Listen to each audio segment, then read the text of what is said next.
ಕುಂದಾಪುರದಲ್ಲೂ 4 ಯುಗಗಳಿಂದ ಪೂಜೆ ಮಾಡ್ಕೊಂಡು ಬಂದಂಥ ಒಂದು ದೇವಸ್ಥಾನ ಇತ್ತು. ಅದು ಆನೆಗುಡ್ಡೆ ಕುಂಬಾಶಿಯ ಶ್ರೀ ಹರಿಹರ ಮಹಾಲಿಂಗೇಶ್ವರ ದೇವಸ್ಥಾನ. ಆ ದೇವಸ್ಥಾನ ನಿಮಗೆ ಇವತ್ತು ಪರಿಚಯ ಮಾಡಿಕೊಡ್ತೆ ಬನ್ನಿ. ಉತ್ತರ ಭಾರತದಲ್ಲಿ ಮುಕ್ತಿಪ್ರದವಾದಂತಹ ಕ್ಷೇತ್ರಗಳು ಅಯೋಧ್ಯ, ಮಥುರಾ, ಮಾಯಾ, ಕಾಶಿ, ಕಾಂಚಿ, ಅವಂತಿಕ, ಪುರಿ, ದ್ವಾರಾವತಿ ಚೈವ ಸಪ್ತೈತಾ ಮೋಕ್ಷದಾಯಿಕ ಅಂತ. ಅದೇ ರೀತಿಯಲ್ಲಿ ನಮ್ಮ ಪರಶುರಾಮ ಸೃಷ್ಟಿಯಲ್ಲಿ 7 ಮುಕ್ತಿದಾಯಕವಾದಂಥ ಕ್ಷೇತ್ರಗಳಿವೆ. ರಜತಪೀಠಂ, ಕುಮಾರಾದ್ರಿ, ಕುಂಭಾಸೀಚ, ಧ್ವಜೇಶ್ವರ, ಕ್ರೋಡ, ಗೋಕರ್ಣ, ಮೂಕಾಂಬಾ ಸಪ್ತೈತಾ ಮುಕ್ತಿದಾಯಕ ಅಥವಾ ಮೋಕ್ಷದಾಯಕ ಅಂತ. ರಜತಪೀಠಂ ಅಂದರೆ ಉಡುಪಿ, ಕುಮಾರಾದ್ರಿ ಸುಬ್ರಹ್ಮಣ್ಯ, ಕುಂಭಾಶಿ ಈ ಕುಂಭಾಶಿ ಹರಿಹರ ಕ್ಷೇತ್ರ, ಧ್ವಜೇಶ್ವರ ಕೋಟೇಶ್ವರ, ಕ್ರೋಢ ಶಂಕರನಾರಾಯಣ, ಗೋಕರ್ಣ ಎಲ್ಲರಿಗೂ ಗೊತ್ತಿರುವಂಥ ಪ್ರಸಿದ್ಧ ಕ್ಷೇತ್ರ, ಮೂಕಾಂಬಾಹ ಕೊಲ್ಲೂರು. ಇದಿಷ್ಟು ಈ ಪರಶುರಾಮ ಸೃಷ್ಟಿಯ ಸಪ್ತ ಮುಕ್ತಿಪ್ರದ ಕ್ಷೇತ್ರಗಳು ಎನ್ನುವುದಾಗಿ. ಪರಶುರಾಮ ಸೃಷ್ಟಿ ಅಂತ ಹೇಳಿದರೆ ದಕ್ಷಿಣದಲ್ಲಿ ಕನ್ಯಾಕುಮಾರಿಯಿಂದ ಉತ್ತರದಲ್ಲಿ ಗೋಕರ್ಣ ತನಕ, ಪಶ್ಚಿಮದಲ್ಲಿ ಸಮುದ್ರದಿಂದ ಪೂರ್ವದಲ್ಲಿ ಸಖ್ಯಾದ್ರಿ ಪರ್ವತದ ತನಕ ವಿಸ್ತೃತವಾದಂಥ ಈ ಶೂರ್ಪಾಕಾರವಾದಂಥ ಭೂಭಾಗಕ್ಕೆ ಪರಶುರಾಮ ಸೃಷ್ಟಿ ಎನ್ನುವುದಾಗಿ ಹೆಸರು. ಭಾರ್ಗವರಾಮ ಭೂಪ್ರದಕ್ಷಿಣೆಯನ್ನು ಮಾಡಿ ಕ್ಷತ್ರಿಯರನ್ನ ಕೊಂದು ಕಳೆದು ತನ್ನ ಪಿತೃಗಳಿಗೆ ತರ್ಪಣವನ್ನು ಕೊಟ್ಟು ಅನಂತರ ಎಲ್ಲ ಭೂಮಿಯನ್ನು ಕಶ್ಯಪನಿಗೆ ದಾನ ಮಾಡ್ತಾನೆ. ದಾನ ಮಾಡಿದ ನಂತರ ಆತನಿಗೆ ತಪಸ್ಸನ್ನು ಮಾಡಲು ಕುಳಿತುಕೊಳ್ಳುವರೇ ಭೂಮಿಗೋಸ್ಕರ ಈ ಕಡಲ ತಡಿಗೆ ಬಂದು ಮಹಾಶೇಷನನ್ನು ಆಜ್ಞಾಪಿಸುತ್ತಾನೆ.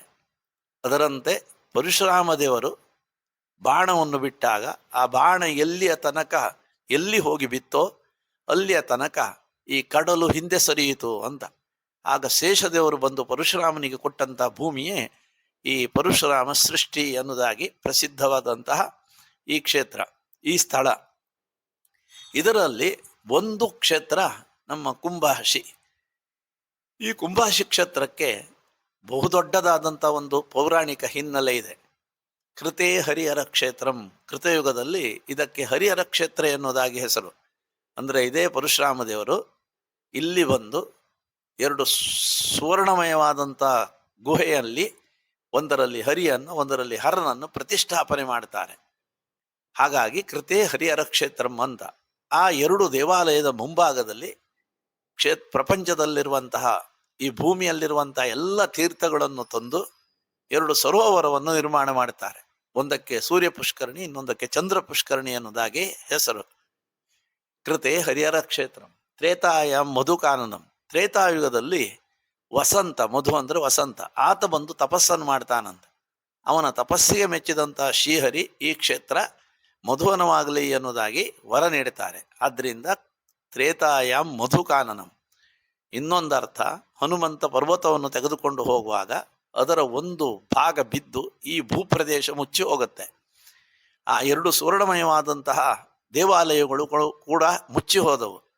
ಮುಂದೆ ಇಲ್ಲಿ ವನಸ್ಪತಿ ಬೆಳೆಯಿತು, ಇದಕ್ಕೆ ಮಧುವನ ಎನ್ನುವುದಾಗಿ ಹೆಸರು ಬಂತು ಅಂದ. ಹೀಗೆ ತ್ರೇತಾಯಾಮ್ ಮಧು ಕಾನನಂ. ದ್ವಾಪರೇ ಗೌತಮ ಕ್ಷೇತ್ರಂ.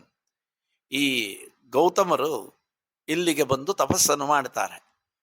ಗೌತಮರ ಶಿಷ್ಯರು ಇಲ್ಲಿ ಬಂದು ತಪಸ್ಸನ್ನು ಮಾಡಿದರು. ಅವರ ಜೊತೆ ಗೌತಮರು ಕೂಡ ಬಂದು ತಪಸ್ಸನ್ನು ಮಾಡ್ತಾರೆ.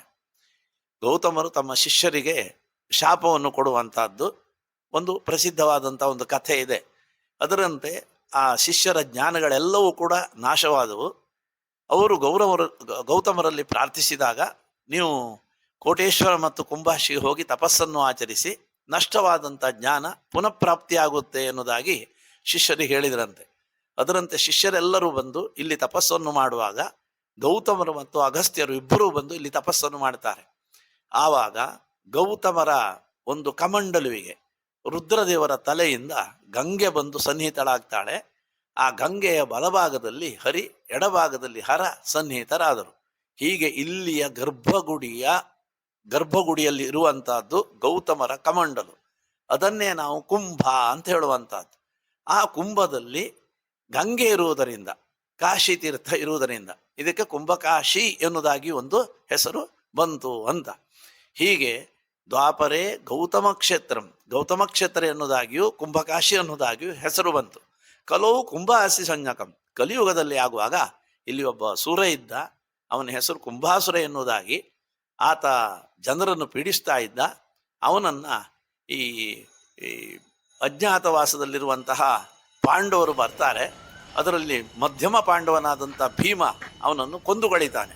ಹೀಗೆ ಸಿರಾಭಾಸಿ ದ್ರೌಪದೀಪತಿ, ಆ ಕುಂಭಾಸುರನನ್ನು ಭೀಮ ಸಂಹಾರ ಮಾಡಿರುವುದರಿಂದ ಇದಕ್ಕೆ ಕುಂಭಕಾಶಿ ಎನ್ನುವುದಾಗಿ ಹೆಸರು ಬಂತು ಅಂತ.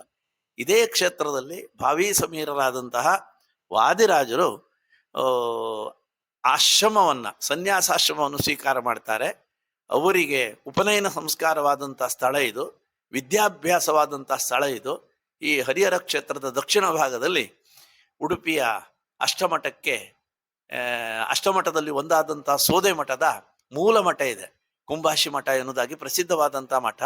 ಈ ಮಠದಲ್ಲಿ ಭೂತರಾಜರ ಸನ್ನಿಧಾನ, ಕೆಲವು ಹಿಂದಿನ ಯತಿಗಳ ಒಂದು ವೃಂದಾವನಗಳು ಕೂಡ ಇದೆ. ಹೀಗೆ ಇದು 4 ಯುಗದಲ್ಲಿ ಪ್ರಸಿದ್ಧವಾದಂಥ ಒಂದು ಕ್ಷೇತ್ರ. ಈ ಕ್ಷೇತ್ರಕ್ಕೆ ಸಂಬಂಧಪಟ್ಟಂಥ ಒಂದು ಪ್ರಸಿದ್ಧವಾದಂಥ ದೇವಸ್ಥಾನವೇ ಆನೆಗುಡ್ಡೆ ವಿನಾಯಕ ದೇವಸ್ಥಾನ. ಎಷ್ಟೋ ಜನರಿಗೆ ಈ ಮೂಲ ಕ್ಷೇತ್ರದ ಬಗ್ಗೆ, ಕ್ಷೇತ್ರಾಧಿಪತಿಯ ಬಗ್ಗೆ, ಗ್ರಾಮಾಧಿಪತಿಯ ಬಗ್ಗೆ ಗೊತ್ತಿಲ್ಲ. ಹಿಂದೆಲ್ಲ ಇಲ್ಲಿ ಬಂದು ಇಲ್ಲಿನ ಪುಷ್ಕರಣಿಯಲ್ಲಿ ಕಾಲನ್ನು ತೊಳೆದು ದೇವರ ಸಂದರ್ಶನವನ್ನು ಮಾಡಿ ಮೆಟ್ಟಲನ್ನು ಹೊತ್ತಿ ಗಣಪತಿಯನ್ನು ನೋಡುವಂಥ ಕ್ರಮ ಇದೆ. ಆದರೆ ಆ ಕ್ರಮವನ್ನು ಈಗಿನ ಜನರು ತಿಳಿದಿಲ್ಲ. ಅಂತೂ ಈ ಕುಂಭಾಶಿಯ ಗ್ರಾಮ ದೇವಸ್ಥಾನ ಅಥವಾ ಈ ಸಪ್ತಕ್ಷೇತ್ರದಲ್ಲಿ ಒಂದಾದಂತಹ ಕುಂಭಾಶಿಯ ಕ್ಷೇತ್ರ ದೇವಸ್ಥಾನ ಈ ಹರಿಹರ ದೇವಸ್ಥಾನವಾಗಿದೆ. ಇದರಲ್ಲಿ ಪ್ರತಿ ವರ್ಷವೂ ಕೂಡ ರಥೋತ್ಸವ ನಡೆಯುತ್ತೆ. ಜನವರಿ 16ರಂದು ರಥೋತ್ಸವ. ಅದೇ ರೀತಿಯಲ್ಲಿ ಶ್ರಾವಣ ಮಾಸದಲ್ಲಿ 1,000 ಕೊಡಪಾನ ನೀರನ್ನು ಆ ಗೌತಮರ ಕಮಂಡಲಿಗೆ ಹಾಕುವಂಥ ಒಂದು ಕ್ರಮ ಇದೆ. ಆ ಕಮಂಡಲಿನ ವೈಶಿಷ್ಟ್ಯ, ಅದು ಚಿಕ್ಕ ಒಂದು ಬಾವಿಯ ಹಾಗಿದೆ. ಅದರಲ್ಲಿ ಮಳೆಗಾಲದಲ್ಲಿ ನೀರು ತುಂಬಿಕೊಂಡಿರ್ತದೆ. ನಾವು ಎಷ್ಟೇ ನೀರನ್ನು ಹಾಕಿದರೂ ಕೂಡ ಅದು ಹೊರಗೆ ಬರುವುದಿಲ್ಲ, ಉಕ್ಕಿ ಹೊರಗೆ ಬರುವುದಿಲ್ಲ. ಹಾಗೆ ಬೇಸಿಗೆಯಲ್ಲಿ ಅಂಗುಷ್ಟ ಮಾತ್ರವಾದಂಥ ನೀರಿರುತ್ತೆ, ಎಷ್ಟೇ ಹಾಕಿದರೂ ಕೂಡ ಅದು ತುಂಬುವುದಿಲ್ಲ. ಹೀಗೆ ಭತ್ತದ ಒಂದು ನಿತ್ಯ ಗಂಗೆಯ ಸನ್ನಿಧಾನ ಇರುವಂಥ ಒಂದು ಕಮಂಡಲು. ಹಾಗೆ ಹೊರಭಾಗದಲ್ಲಿ ಒಂದು ಸಣ್ಣ ಬಾವಿ ಇದೆ, ಆ ಬಾವಿ ತೀರ್ಥ ಬಾವಿ. ಅದರ ನೀರನ್ನು ದೇವರ ಪೂಜೆಗೆ ಉಪಯೋಗಿಸ್ತಾರೆ. ಆನೆಗುಡ್ಡೆ ವಿನಾಯಕ ದೇವಸ್ಥಾನಕ್ಕೂ ಕೂಡ 3 ಹೊತ್ತು ಇಲ್ಲಿನ ನೀರೇ ಹೋಗಬೇಕು. ಅಲ್ಲಿಯೂ ಕೂಡ ಬೆಳಗಿನ ನಿರ್ಮಾಲ್ಯ ವಿಸರ್ಜನಾ ಪೂಜೆಗೆ, ಮಧ್ಯಾಹ್ನದ ಮಹಾಪೂಜೆ, ರಾತ್ರಿ ಪೂಜೆಗೆ ಇಲ್ಲಿನ ನೀರನ್ನೇ ಉಪಯೋಗಿಸ್ತಾರೆ.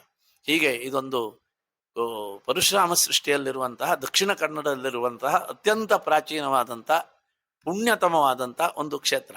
ಇಲ್ಲಿಯ ಒಂದು ಸರೋವರದಲ್ಲಿ ಸ್ನಾನವನ್ನು ಮಾಡಿದರೆ ಎಲ್ಲ ಪಾಪಗಳು ಪರಿಹಾರವಾಗ್ತದೆ ಅಂತ. ಯಾಕಂದರೆ ಭೂಮಂಡಲದಲ್ಲಿರುವಂತಹ ಎಲ್ಲ ತೀರ್ಥಗಳ ಸನ್ನಿಧಾನ ಇಲ್ಲಿದೆ. ಬಾರ್ಕೂರು ಮಹಾರಾಜ ಇಲ್ಲಿ ಸ್ನಾನ ಮಾಡಿ ಇಲ್ಲಿರುವಂಥ ಬ್ರಾಹ್ಮಣರಿಗೆ ದಾನವನ್ನು ಕೊಟ್ಟ ಬಗ್ಗೆ ಕೂಡ ಉಲ್ಲೇಖ ಇದೆ. ಇಂಥ ಒಂದು ಕ್ಷೇತ್ರಕ್ಕೆ ಬಂದು ದೇವರ ದರ್ಶನವನ್ನು ಮಾಡಿ ಎಲ್ಲರೂ ಪುಣ್ಯಭಾಜನರಾಗಬೇಕಾಗಿ ನಾವು ಅಪೇಕ್ಷಿಸುತ್ತೇವೆ. ಈ ವಿಡಿಯೋ ಇಷ್ಟ ಆದರೆ ಒಂದು ಲೈಕ್ ಮಾಡಿ, ಹಾಗೆ ಚಾನಲ್ ಸಬ್ಸ್ಕ್ರೈಬ್ ಮಾಡ್ಕೊಳ್ಳಿ.